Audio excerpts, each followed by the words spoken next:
Good morning, good morning. Welcome to our monthly webinar for LT Senior Services. We're going to let everybody come into the event and you're going to see our upcoming event that we have. This is our event that's going to be in September 27th, and it is the Aging Well Expo. It's held at the Lakeway Activity Center, and this is the RSVP link that you can click on to go to. Actually, Natalie, do you want to put that link in the comments, and then people can just click on it if they want to register? We're going to have complimentary breakfast and coffee and lunch. Our lunch is going to be provided by Arbor Terrace. They are one of our big sponsors. We're so thankful for them for bringing lunch for us. And our presenting sponsor is Alzheimer's Texas, and they have been a great partner. We're so excited for them to be partnering with us again. And it's going to be a great day. We have lots of great speakers. We have some doctors who are going to be talking about aging well. We have the new Medicare information. This is the perfect time of year to be able to get updated information about Medicare and the changes that are going to be happening for 2023. And we're going to have flu shots there. So it's going to be a great day. We'll have lots of exhibitors, lots of booths, lots of fun giveaways. So this is going to be happening on September 27th. So let me go ahead and stop sharing this if I can figure that out. Boy, they have new controls in Zoom. Imagine that. All this new technology. Well, welcome. My name is Cindy Cummings, and I'm one of the volunteers for LT Senior Services. We are a local nonprofit, a 501c3, and our goal is to help educate our older adults and their adult children. And we do that a couple different ways. One of the ways that we do that is we have these monthly webinars. The webinars have been great. We have people who log in from all over the country. We've had people from Palm Springs now to Connecticut, and they're able to log in and get information. And a lot of the information works in different states. So it works out great. We welcome you all here today. Let me just talk a little bit about the format for today's meeting. If you go down towards the bottom, and this is if you have a PC, I have a PC, towards the bottom, you'll see an area that's called chat, and then you'll see an area that's question and answer. We are in a webinar form, so we're not going to see everybody who's participating, but we will see any questions that you have. So if you do have any questions, you can pop them in there. And I'm going to the chat right now, and in there, Natalie has added the Aging Well Expo link in there. So if you're interested in attending, just click on that link. You don't have to register. It's just going to help us to plan for meals and giveaways and things like that. So if you could register, that would be terrific. But that's also where you would put in any questions that you have, either of LT Senior Services or of our speakers for today. So let's see, we are a nonprofit. We do have members. We have about 40 members for 2022. We have this terrific directory. Oh, it's somewhere here. I always like to show it. Everything fell on the floor just before I started. But here you go. Here's our directory. We provide these directories because they have great information, helpful information for nonprofits and for-profits that work in Lake Travis. Many of the businesses are located in Lake Travis, but they also work in other areas too. So like I said, it could work in Bastrop just as much as it could in San Marcos or Georgetown. Great directory. We hand those out at our events, and we will be handing them out at the Aging Well Expo. We have another event coming up. It's a shred day. It's going to be October 18th. One of our speakers today, Jeremy, is going to be there helping us get all of your shredding out of your trunk. We don't have a maximum. We've had an entire business come, and they made a great donation. So if you have a business that needs to get rid of a whole bunch of shredding, we can do that. All we ask is a donation, and then the money goes to help put on the events that we put on. So we're very appreciative of that. And it is a 501c3, so you could, I don't know, talk to your accountant. Maybe there's something that you could do with that too. So that shred day is coming up. Next month, we have a webinar, and our webinar is going to be on, I have it all right here, fancy dancy, technology for seniors. And we're super excited to be partnering with the library. The library is one of our superb partners in getting the word out and helping us with issues when we have issues. And they're going to be providing the speaker. The speaker is going to be Karen Scott. She is a librarian, and she's going to be talking about some of the technology that's available at the Lake Travis Community Library, but also just on technology in general. I don't know if you know this, and I think the library is here, but they have a tech days that you can go in and just take your technology with you and sit down with a volunteer and they'll help you.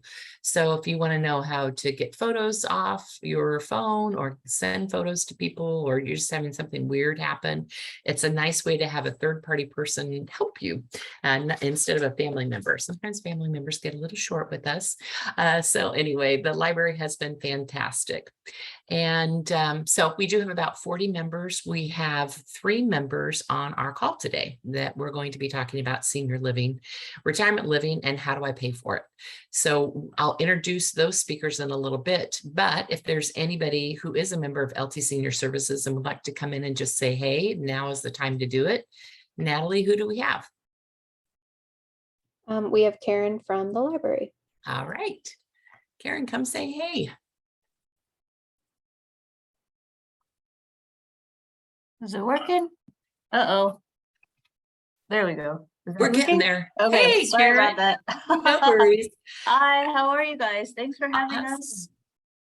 So yeah, I'm at the Lake Travis Community Library. As we say, we've been very fortunate and lucky, and thank you so much for partnering with Lake Travis Senior Services. Cindy was mentioning our tech coach. So every Monday, Tuesday, Wednesday, and Thursday from noon to 2, there's a volunteer here, and you can sign up, first come, first serve, and they'll help you with any technology questions you have. So people bring in their computers or their phones, like Cindy said, and then you can sit one-on-one and ask the tech coach questions. And then every Wednesday at 10:30 online, so on Zoom in this format, Karen Scott and then 2 of our librarians here at the library do a tech tutorial. And so they talk about different issues like phones and Canopy and Canva and Libby, our digital library, where you can read books and audiobooks for free.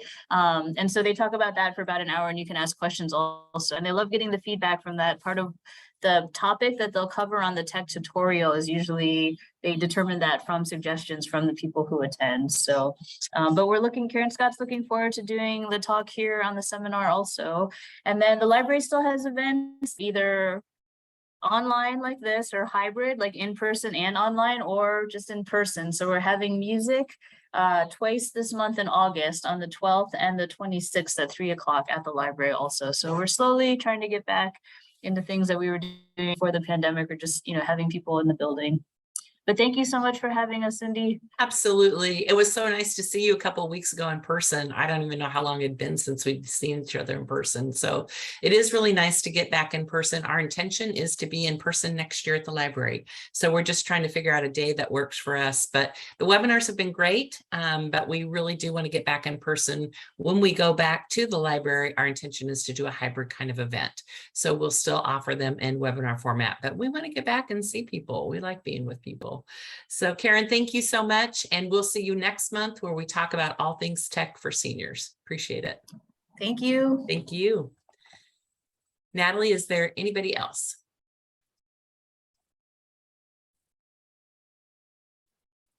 She's looking through our participant list to see if we have any other members in there. It doesn't look like it. All right.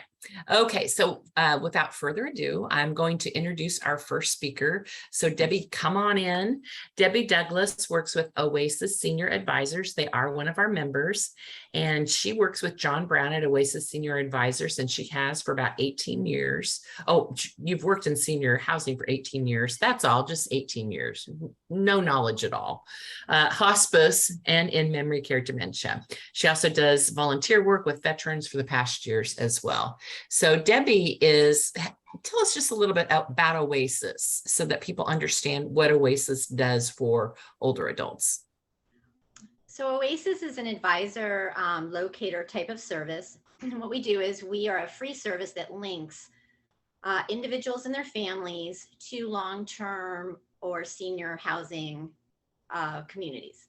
So we take into account budget, care needs, location, preferences, amenities, and we put all that together with them so that we're doing the legwork, because it's a complicated kind of system to navigate. And so to have somebody that's looking at it from your viewpoint is really helpful.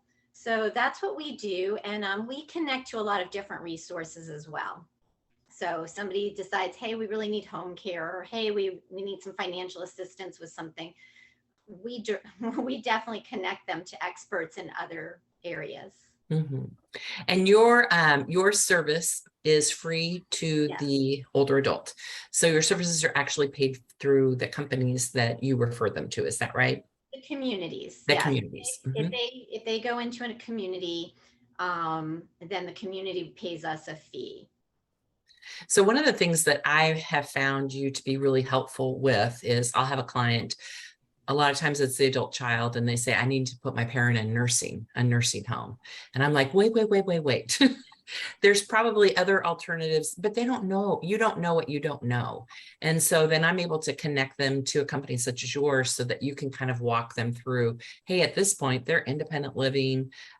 Here are 3 options. Let's go see them. You really save the families a lot of time so that they're not going to 35 places that don't fit their needs, their financial needs, or their medical needs.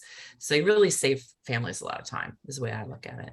I had a couple that kept looking at nursing homes, and I Mhm. kept saying, but you don't need a nursing home. Yeah. But they saw buildings, they saw signs, people said, oh, this place is good. And so they just didn't know. We Mhm. finally got them into a great independent assisted living. But Right, yeah, right. I mean, and you hear doctors a lot of times, unfortunately, everybody's kind of still caught up in the old school. It's home or Mhm. the nursing home. And there's Mhm. all these places in between. There are. But I hear doctors all the time, oh yeah, they have to go to a nursing home. And we're always like, well, why? Mhm.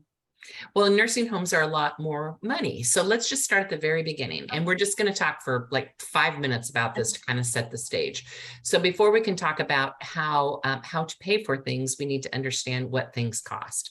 So when we talk about certain levels of senior living, maybe you could just give us a price range that it would cost so people have an idea. So for example, let's just look at senior apartments. How much would a senior apartment? Let's just do 1 bedroom, 1 person. And that will kind of give everybody an idea, of a range. And I'm not talking about income-based apartments. I'm just talking about active adult 55 plus 1 bedrooms. About how much are those? So because those generally include utilities and some amenities, not meals, not housekeeping, not those kind, but like sometimes they have a heated pool, they're designed for seniors.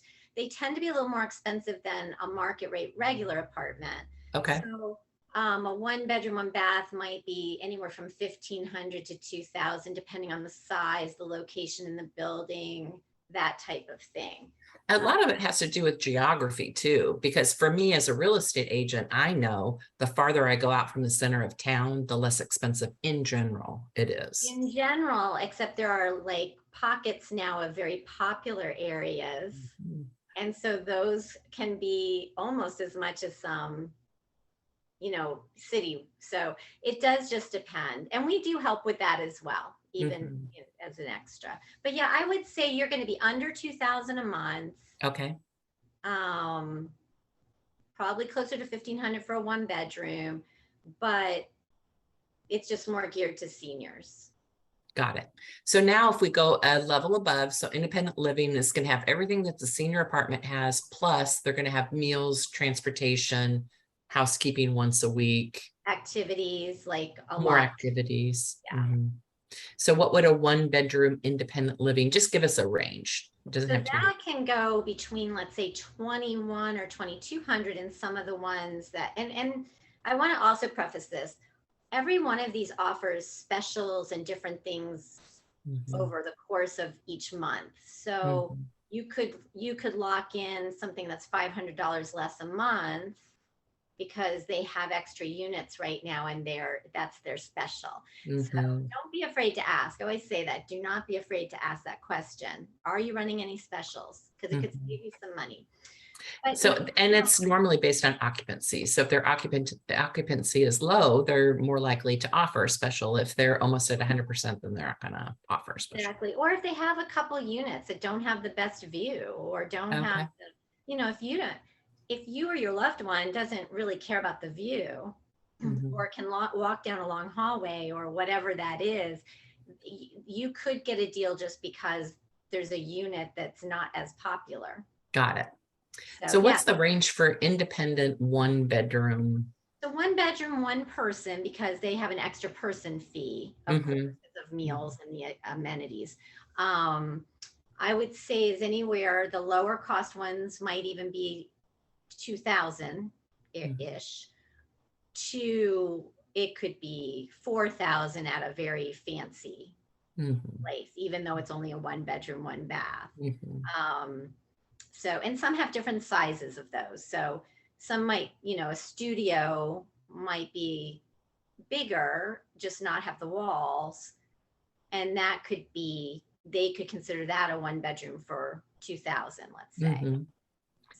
So then the next level of care would be assisted living. So that's where you need more assistance with your activities of daily living.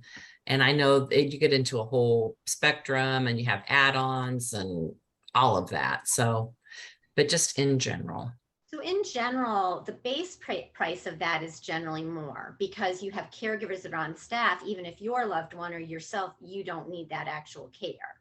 Mhm. Let's say you just need medication management and help getting in and out of the shower twice a week. That you're not needing those caregivers in the middle of the night and all day, but they have to have caregivers there. So you pay a higher price to start with. So I Mhm. would say anywhere from $3,500 to $5,500 as a base. Just Okay. depending. Some have all-inclusive rates, so as much care as you need, but most have levels of care. And then a few have a la carte care. So it's just, it pays to really ask those questions up front, Mhm. which is, how much are the levels of care? What does each level of care cover? Some of them have a point system that gets a little messy for the consumer Mhm. because, it's like, well, how are they going to rank this? So they should always do an assessment of your loved one in person. That's important so that you have a good idea before you sign that lease of what you'll be paying. Very good. So I always say and then you can share. Some assisted livings have shared rooms, Mhm. or apartments. So you could range anywhere from 3,500 to like 14, 15,000. I mean, Yeah. it's a huge range. Right. But I would just say if you have a loved one who needs a lot of care, I would count on it being around 5,000 a month. Okay. Might be less, might be more, but I wouldn't count on it being a lot less unless you go to, and this is another avenue, a residential care home. Okay. Tell us about that. The residential care homes are generally smaller. They could have 3 people, they could have 12 people or 16 people, but they usually have a set rate. It's more set up like a house, even if it's a big house, Mhm. but it's set up like a house. And they generally are between 3,500 and 6,000 a month, flat fee covering everything your loved one needs. Mhm. So that's just an idea for some people. Some people's loved ones are more comfortable in a home setting Mhm. versus bigger.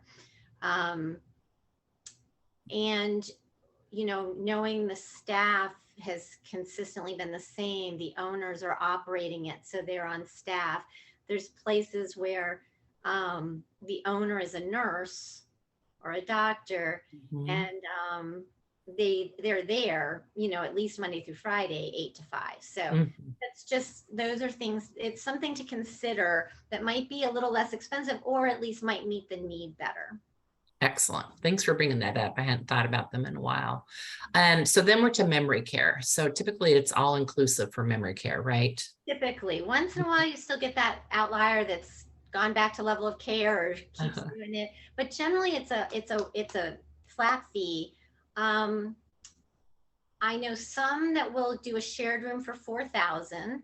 Okay. Usually it's under a special, but they will. Okay. And they're good. It's a good place. Okay. And then it really does go to 7,000 or 8,000, depending on the severity and the care and the place. Right.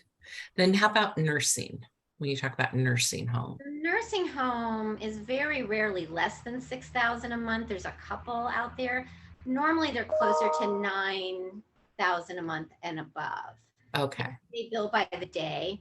And then the other piece of that is, though, they really are for people who need medical intervention. Okay. Okay. So a nursing home is designed in a clinical manner, Okay. just like a hospital is designed in a clinical manner. The others that we've talked about are designed in a home living Mm-hmm. environment manner. Mm-hmm. So let's get to paying for a nursing home. Great. Let's get to the money. The money. So Medicare will only pay for one way of staying somewhere, and that is usually after hospitalization for rehabilitation, wound care, something very specific that medically, IV antibiotics, something that cannot be offered in a different setting. Okay, in a non-medical setting. So you have to meet those requirements. A doctor has to order that. And so for Medicare to pick that up, because Medicare is quite literally a health insurance. It's not designed for living or daily living or getting dressed or help to the toilet. Mm-hmm. Medicare is truly a health insurance. Medicaid is truly a health insurance. However, they have written in some different types of Medicaid that can cover in-home care services, as well as being placed somewhere. There's Medicaid Star Waiver, and then there's Medicaid Facility Medicaid. Unfortunately, there's 4 places, I think, or 5 in the entire Central Texas area that are assisted living level or memory care level that accept Star Waiver Medicaid. Mm-hmm. So your chances of getting your loved one into one of those is very slim. So normally if someone qualifies for Medicaid, it is for a nursing home. Mm-hmm. And often if you don't meet the medical requirements, you can meet them with a diagnosis of dementia. So your loved one might need a secured unit, mm-hmm. but they might need Medicaid, or they may just need Medicaid and they just need help with everything. Those are ways to qualify. And then the other way to qualify is financially. You can't have $10,000 in the bank and getting $3,000 or $4,000 in Social Security and qualify for Medicaid to pay. Mm-hmm. You have to meet those requirements. And I believe you can only have like $2,000 in the bank. You can't have assets. And they have a look back period, which is again one of those complicated things. And this is why we refer to Medicaid specialists and we refer to VA specialists, because there's red tape and rules and criteria. And so I'm not an expert on those, but it's important for everyone to know that in general, if you or your loved one do not have assets, can qualify medically or cognitively, and you make under, I think it's around $2,600 a month, $2,300, $2,600, you could indeed qualify for Medicaid. And that would pay then for that loved one to stay in a nursing home mm-hmm.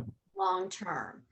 And that's important because there are people that need that. Mm-hmm. You know, they just need that. And so is it where most of us would first pick? No, but it's better than somebody being at home where they can't be cared for properly. Right. Yeah, it's a huge help to families when it gets to that point. But I know about that look back, and people say, yeah, they try to sell a house and they've got about $250,000 and they think they can give it to a kid and still no. You can't do all that. So there are attorneys, though. There are Medicaid specialists and attorneys that can help you figure out, because if it's a couple, you can't break one spouse completely financially mm-hmm. in order to get the other spouse into a place they need to be. Right. So there are ways of setting up trusts and splitting the money to help do that, to protect the spouse that still needs to live. Right. Yes, I outside. got a phone call once from a spouse who said, my husband needs to go, into a nursing home and I have to sell my house or they're going to take my house. And I said, wait. And so I did connect her with somebody who helped get the proper paperwork in place. It's all legal, but you just have to do it properly so that she could continue to live in the manner that she was living, but yet not have his moving into a nursing home completely deplete everything that she had. Absolutely. Yes, Yeah. it's definitely legal. It's not like a loophole. It's just No. that but it's a way of doing it that Right. protects the Right. spouse, but also isn't just, hiding your money, so to speak. Right. Right. And you do have a look back. I know VA or Medicaid, one's 3 years, and I think one is now 5 years. I do not know because I think they were changing the VA. There was no look back on a VA, and that's a Well, fairly recent thing. And Yeah. there is now. Yeah, there is. So we've talked about how Medicare helps pay for care and how Medicaid pays for care. And I will hear people quite often say, oh, I thought Medicare would cover my independent living or my assisted living. So really all of those are private pay. Is that right? Absolutely. Absolutely. Memory care, assisted living and independent living and a 55 plus apartment, those are all private pay. Mhm. You need assistance because of a medical thing usually, right? So that's where people get a little lost in it. It's like, well, if I didn't have this medical thing, I wouldn't need help getting dressed into the toilet.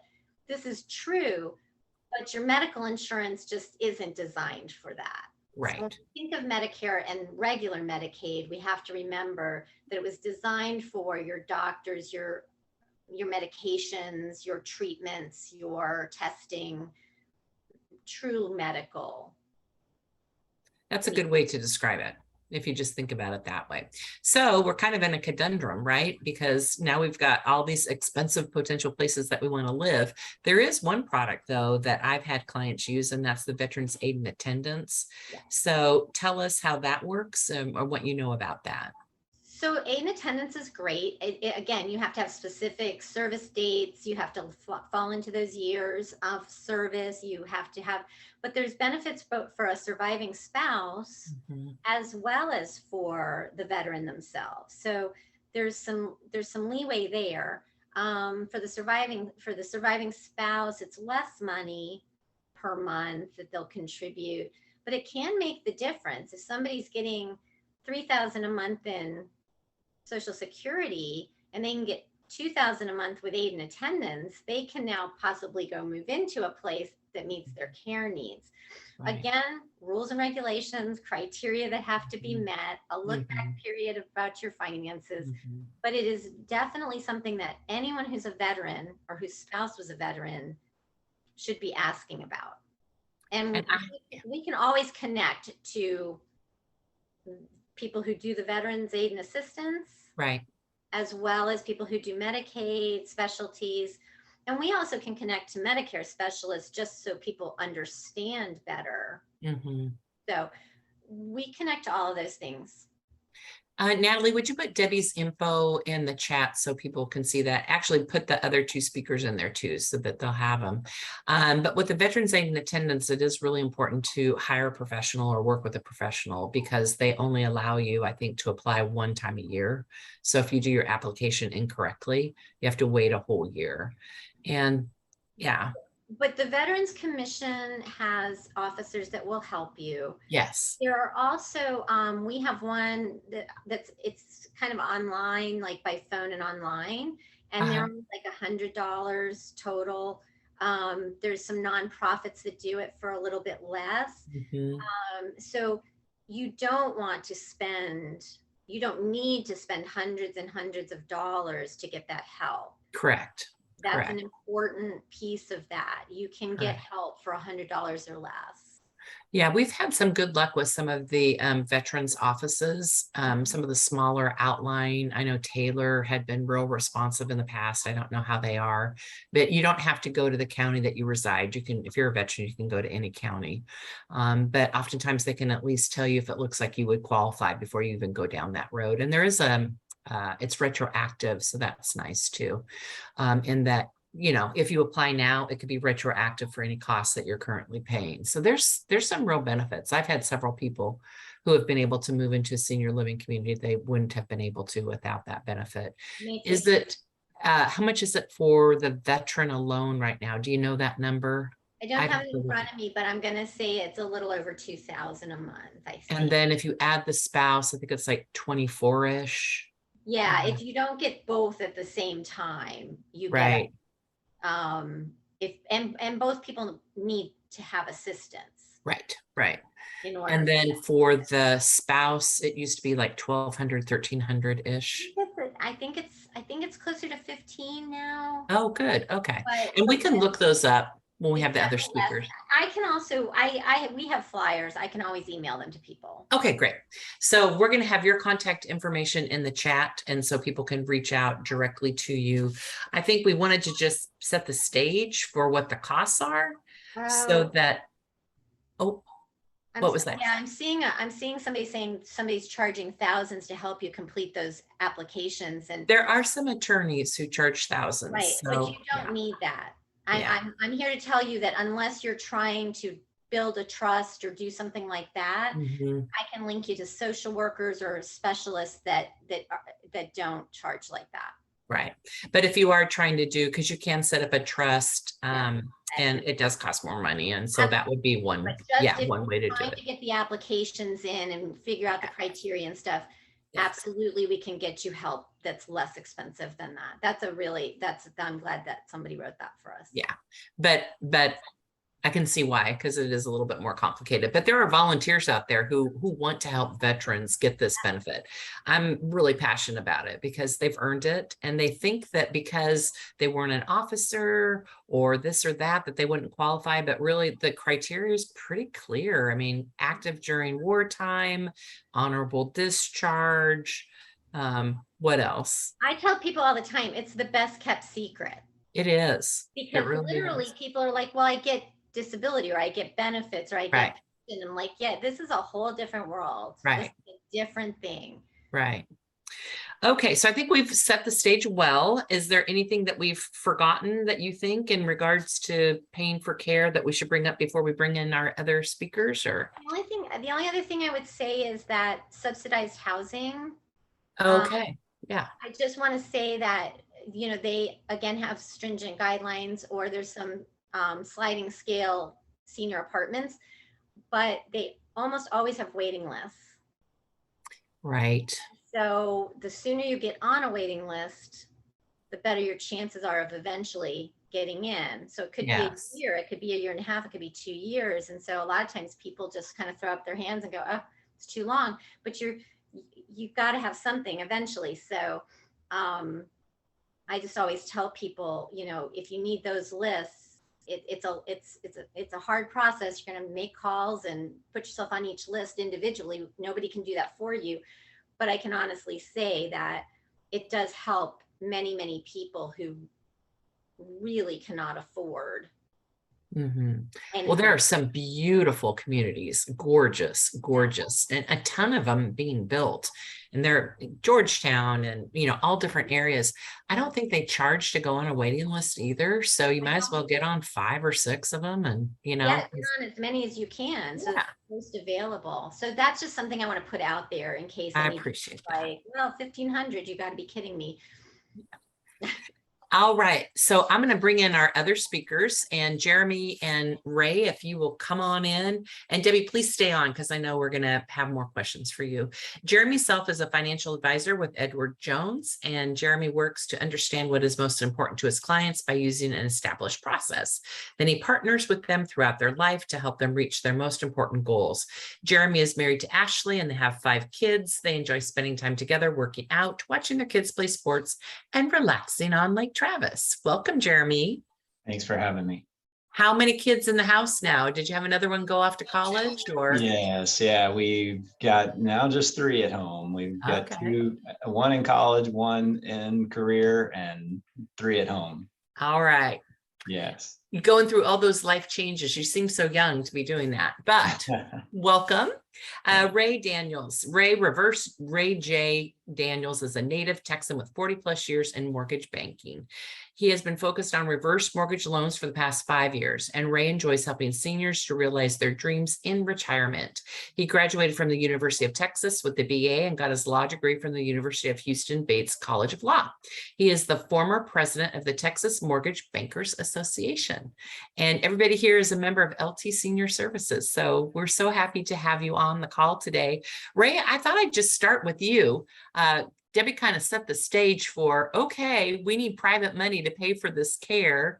And maybe you could just tell us how a reverse mortgage might work for somebody. Okay, I sure love to do that. I work with Fairway Independent Mortgage. All I do, I've been doing this for over 40 years, but I now have specialized only in reverse mortgages for seniors.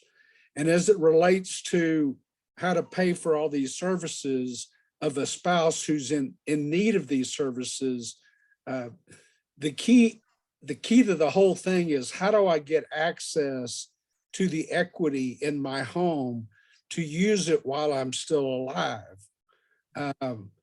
And that's the key to what we're talking about here. And listening what Debbie had to say was, it's going to cost you somewhere between $1,500 and $8,000 a month to have a place for your spouse to be taken care of, depending on their needs and medical assistance and all the other things that get thrown in. So let's just take 4,000 kind of being a midpoint and say 4,000 times 12, that's $50,000 a year that you're going to need to pull from either your assets, IRAs, 401ks, savings, and investments, or to access your home equity.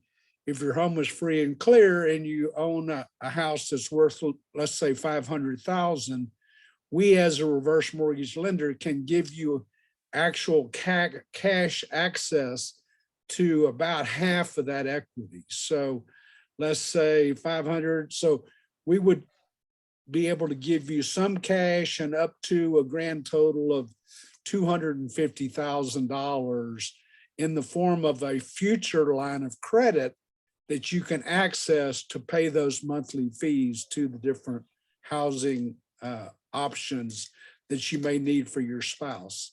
They may start cheaper, but the further you go down the road, I think you'll find that at some point you will need more medical assistance or nurse's aid or someone to get prescriptions, and it just all continues to add up.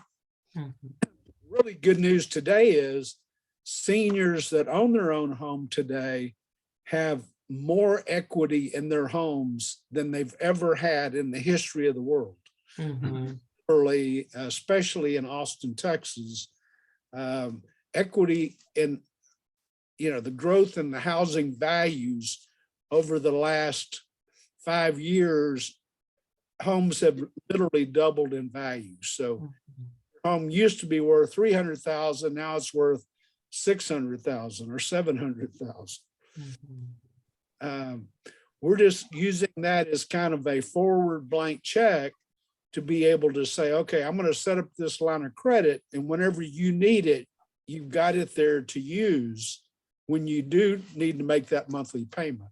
You can set it up in terms of a actual term payment where they actually every month send X amount of dollars to a specific residence that you're keeping your spouse, giving them the care that they need. The key is one of the spouses has to live in the home. FHA, HECM, what they call HECM, it's a home equity conversion mortgage. So we're converting the equity in your home into cash so that you can use it during your lifetime, as opposed to the money showing up at your death to pay off your bills. This way, you're actually using some of that equity to allow one spouse to live in the home and the other spouse to be taken care of properly in assisted living facility. And I see this quite often, Ray. I'll meet with couples and, sometimes one couple will have memory issues and the other has physical issues. And sometimes one is totally fine. But just because your spouse needs additional care and needs to go, let's say for memory care, let's just take probably the worst, scenario. Right, It right. doesn't mean that you have to uproot your life and change your life. You can take the money out and pay for their care and then just be a spouse again, to where you're not being a caregiver and having to take care of them, in and Yeah. each day. The beauty of a reverse mortgage and the fact that it's an FHA guaranteed mortgage, FHA guarantees that this is a non-liability, no non-recourse loan for Mhm, your entire life. It doesn't have to be repaid until the last spouse leaves the residence. mhm, When both of you are gone, then the loan comes due. mhm. There's no monthly requirement of a monthly payment. That's the other problem you get into when you're trying to chase down $4,000 or $5,000 a month, Mhm. borrowing that money on a home equity line of credit. Every month you got to pay interest, you got to pay principal. And if you don't, then you can lose your home. Mhm. Whereas with the reverse mortgage or the HECM mortgage, FHA will not foreclose on you or call the loan due as long as you're paying your taxes, your insurance, your HOA fees, and staying in, at least one spouse staying in that home as their primary residence. Mhm. Basic requirements of non-default. Right. So again, the spouse who's remaining isn't having to take all of their income each month and pay for the care. The care is coming out of the value of the home. And what's interesting when I go and I meet with people who have a reversed mortgage, sometimes it's at their passing. And so the children are concerned that they can't get any value. There's no equity left. And it's interesting because whatever is recorded is normally what the potential highest dollar figure would be, not what the actual balance is.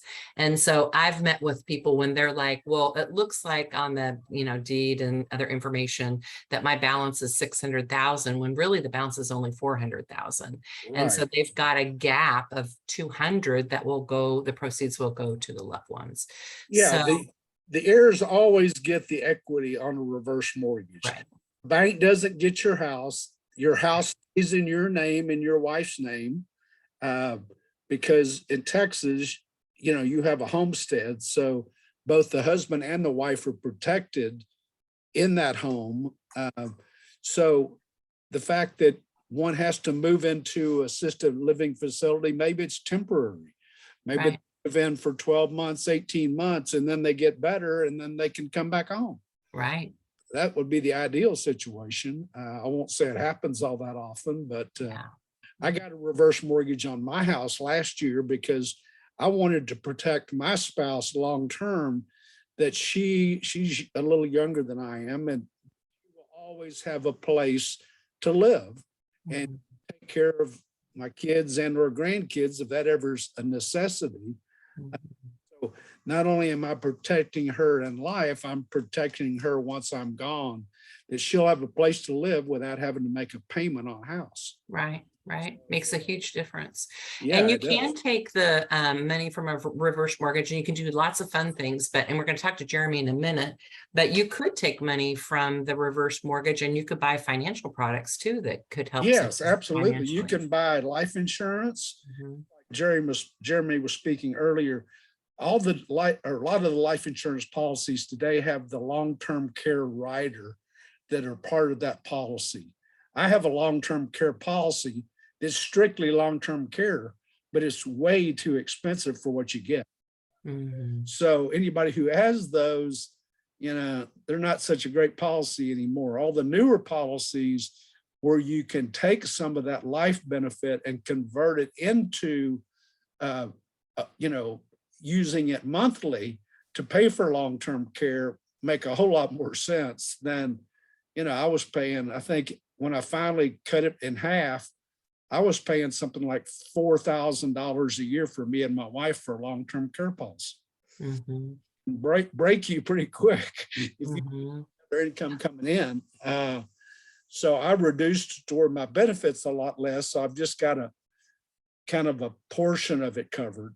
But I cut my premium by 70%. Mhm. So, Well, we'll let Jeremy talk more about that, but before we leave you, tell us something fun that you can do with a reverse mortgage, because it's Well- not just about paying for senior living. There's no, it's not. It's not. My wife and I love to cruise. Let's say you're a cruiser and you decide that you want to go on a cruise every other month the rest of your life. This money has no strings attached. So not only do you not have to make a payment on it, you do have to pay taxes and insurance on your house right. and the HOA fees or any other property charges. But that money, you can buy a new car. You can provide money for one of your children for a down payment on their first home. Mhm. You can go on vacation. You can take your grandkids on vacation. We always talk about giving our money away with a warm hand versus a cold hand. Ah, Create memories. Don't create cash after you're dead and at the funeral home. That's not when the grandkids want to get an envelope with an amount of money in it. They want to be able to get to spend some time with their grandpa and their grandma. yeah, I love that. Well, those are great things to think about. Bray, I'm going to ask Jeremy to talk now. So Sure. Jeremy, we heard, we hadn't even really talking about this, but obviously you can take money from, your reverse mortgage and you can invest it. Tell us about some ways that you could invest now that could help you to pay for senior care in the future. Yeah, great question. I think the big time to be thinking about this is anywhere between 55 to 65. And obviously, if you're beyond 65, there are some options as well. And we look at it in two different ways. We look at it as, plan, right? That's save for it. Because you may have expenses that you want to save for in the future. You can do that. And then also prepare for the unexpected. What we've been talking about here is a lot about healthcare, right? And we know the rising cost of healthcare is going to be a significant challenge for each of us. So we can do that, through different vehicles. First is that idea of long-term care insurance, traditional long-term care insurance, which was created specifically to address long-term care, as Ray mentioned. They've started going up in price, and it's really challenging to find a just straight long-term care product any longer because people are living longer, and a lot of companies have just said it's not a product that we feel like we can make money on, so we're gonna do away with it. However, life insurance with a long-term care benefit is also designed to address the need for life insurance, but will offer flexibility when it comes to where the death benefit could be used if you need long-term care. So with these policies, any money that is used to pay for long-term health care directly, it reduces the death benefit and the cash value of the life insurance policy.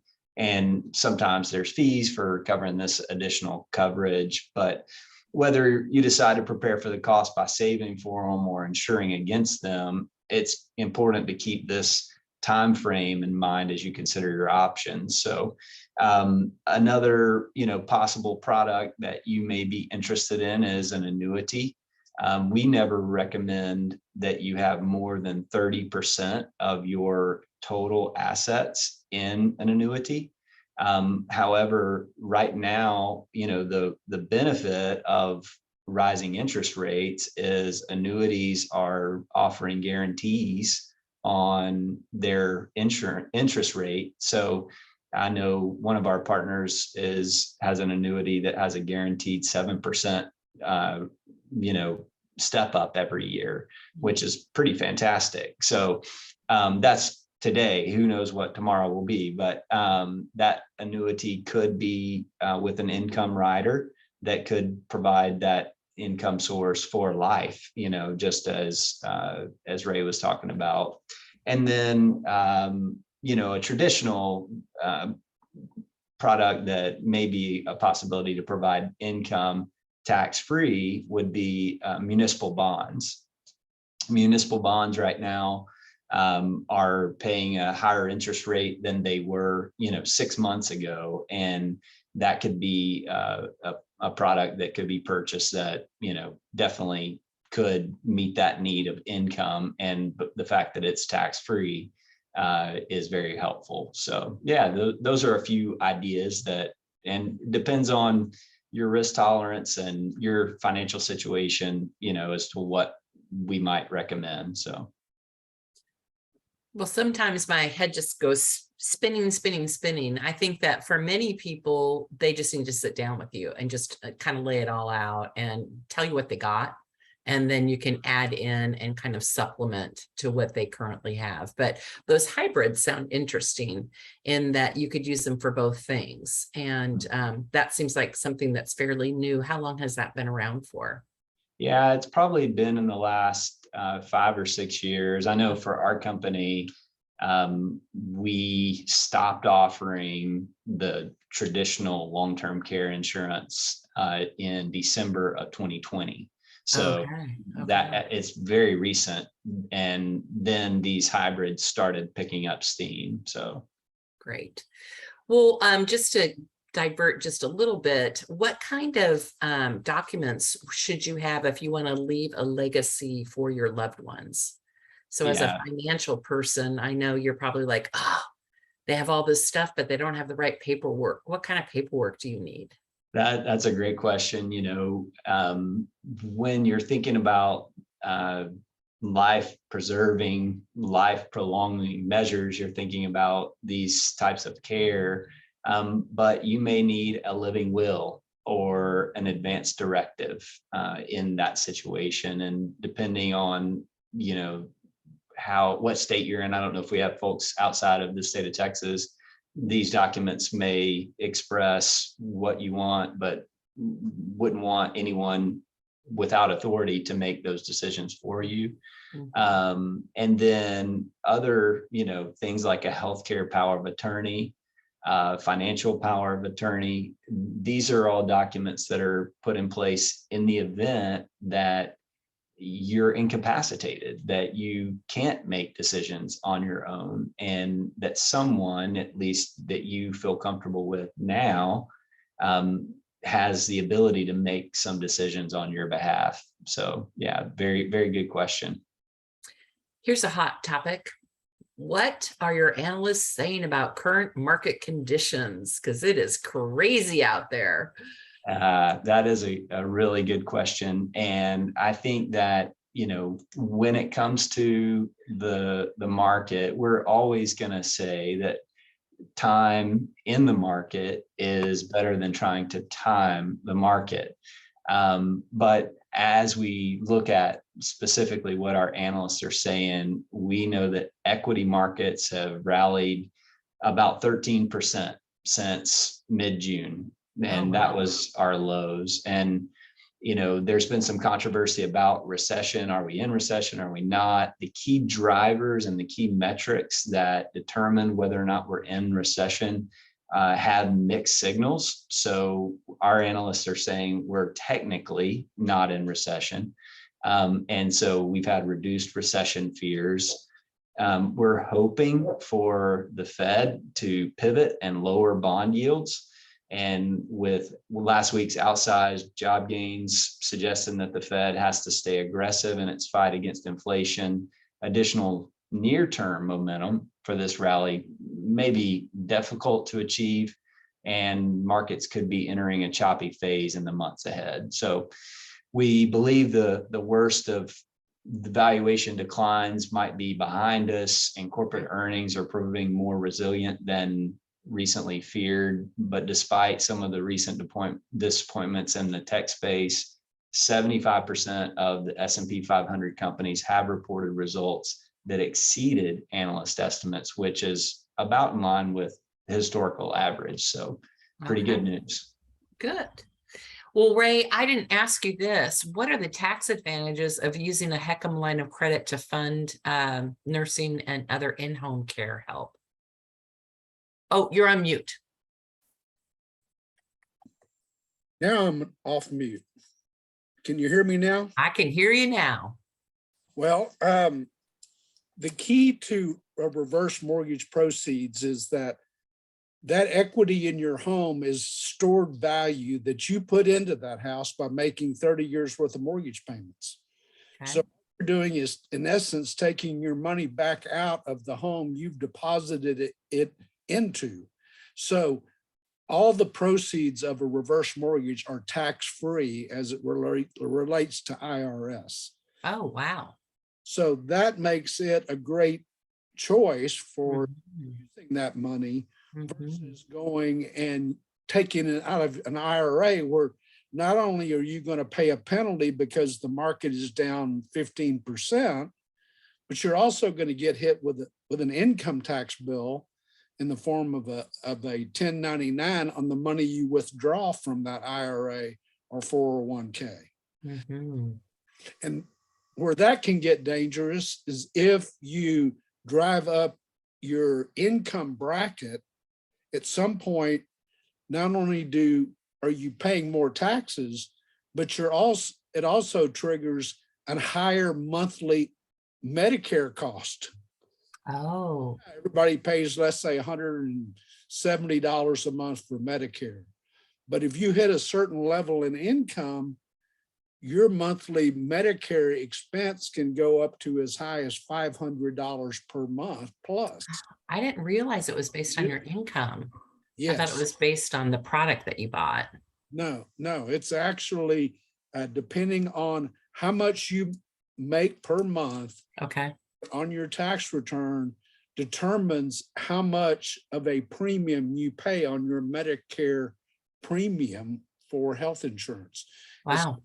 It's like tax rich, Yeah. whole idea. It's a means-based approach to doing that. But no, that's why everything to me today points to a HECM, because not only rates are still low, they're 2% higher than they were 6 months ago.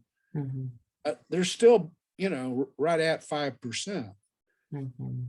I've been in this business since 1971. I've seen interest rates as high as 18 to 20% for home loans. Mhm. My first mortgage in 1972 was at 7.5%. Mm.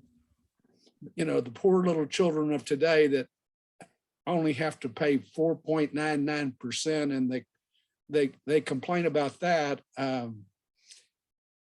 Rue the day that rates really do go up and we really do get in a situation where interest rates are driven by our lack of ability to pay our own debt as a country. So, Right. Well, that is really great information. I didn't know all of that. I'm looking right now to see if we have any questions or questions from people in the chat or in the question and answer area. But this would be a time for people to pipe in and type in your questions for our experts.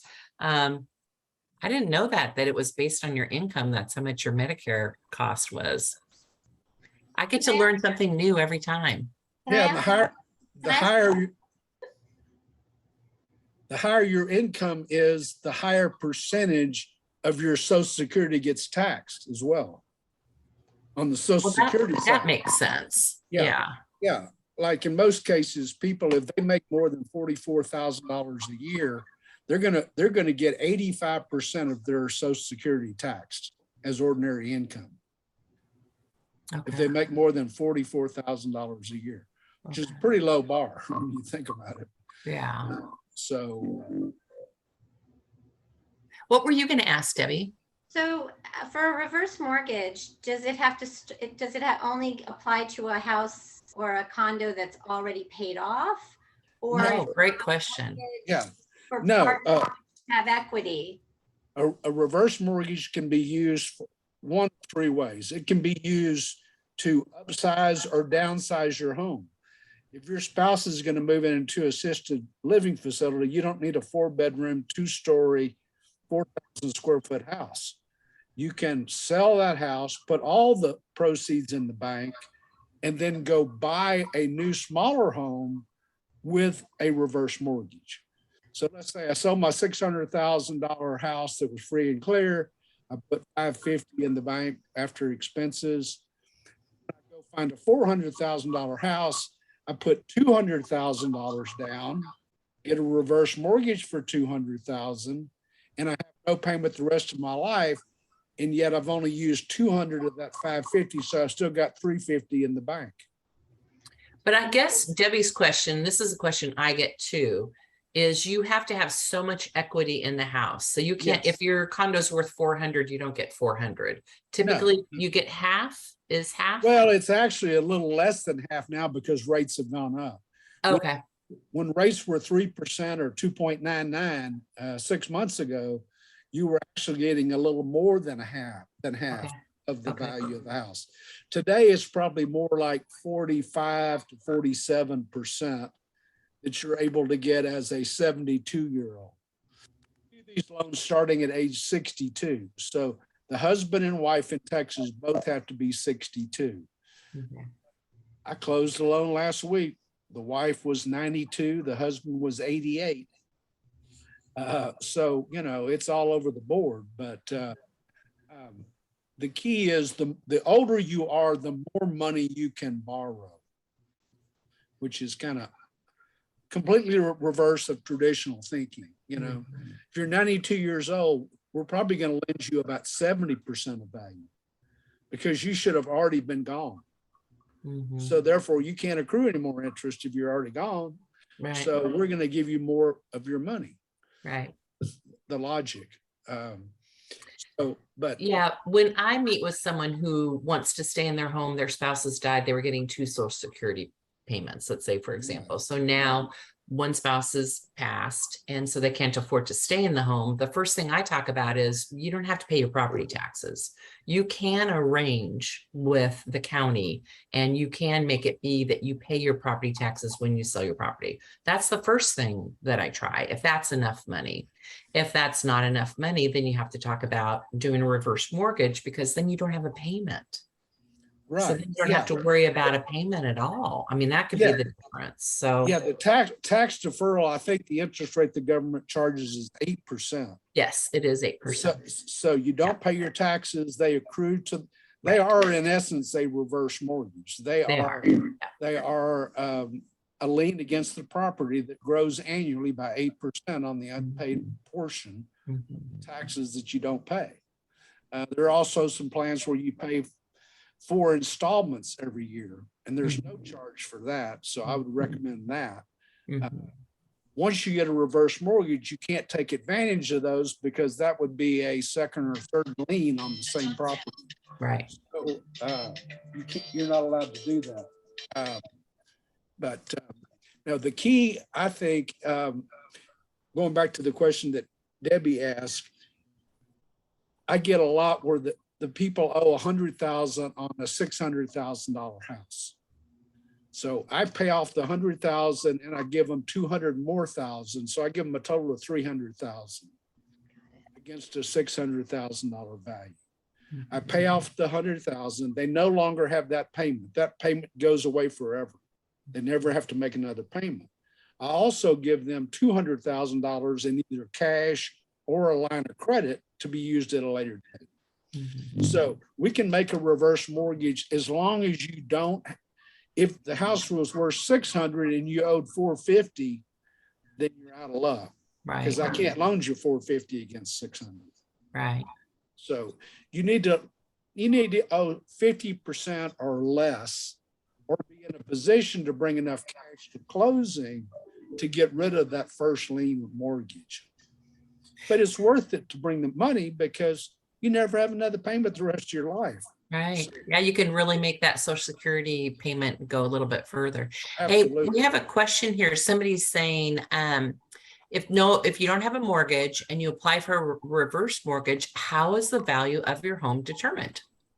We actually get assigned an FHA appraiser who comes to your house, measures your house, takes a picture of every room in your house, gets a list of all the improvements you've made and tries to determine, based on your neighborhood, the comps within the last 6 months in your neighborhood.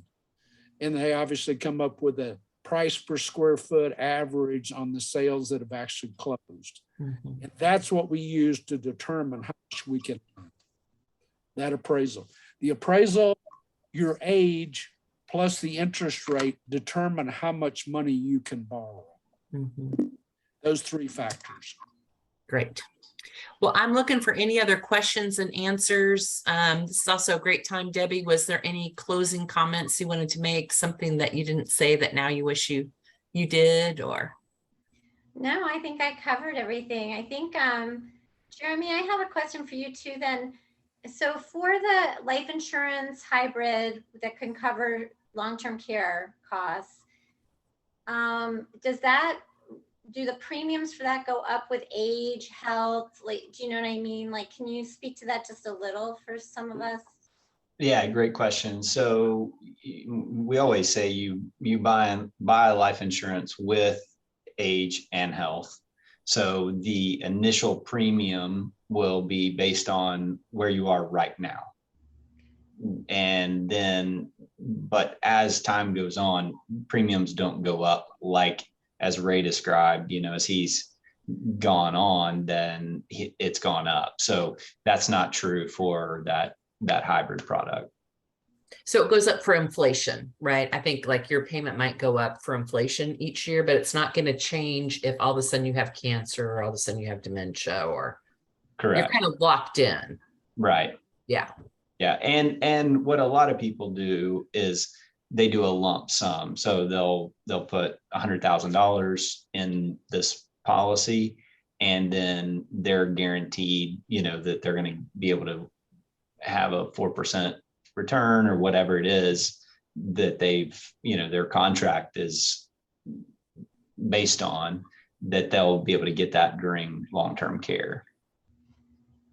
So you don't make a monthly payment, or do you make a monthly payment? You wouldn't if you just did a lump sum. Oh, okay. So you do a lump sum or you do monthly payment. Okay, gotcha. Right. Yeah. So the lump sum is better in that, you have at least that amount. When you pay the monthly, your monthly's just kind of going into vapor and Yeah. not really helping you. You can tell I know a lot about It's this. in that type of product, you're growing in cash value inside of the policy. Okay. Yeah. In the lump sum or the monthly? Both. In both. Okay. Okay. Did I just confuse the whole conversation? Sorry. Okay, so I do not see any other questions or answers. We just asked Debbie if she had any follow-up. Jeremy, did you have any follow-up that you wanted to just share before we say goodbye to everybody? The only thing that I would just say is, Cindy, thank you for this valuable resource. It's been great to hear from Ray, and he and I have had a lot of conversations about when the market's down, how we can educate retirees on reverse mortgages. And Ray, thank you for your insights there as well, so that people aren't having to take money out of their investments whenever they're down, and they can utilize that equity they have in their home. And so, yeah, I appreciate all you, and Debbie, thanks for your insights as well. Great. Jay, any last words? Or Ray J, any last words? You can call me Ray, or you can call me Ray J, whichever you All right.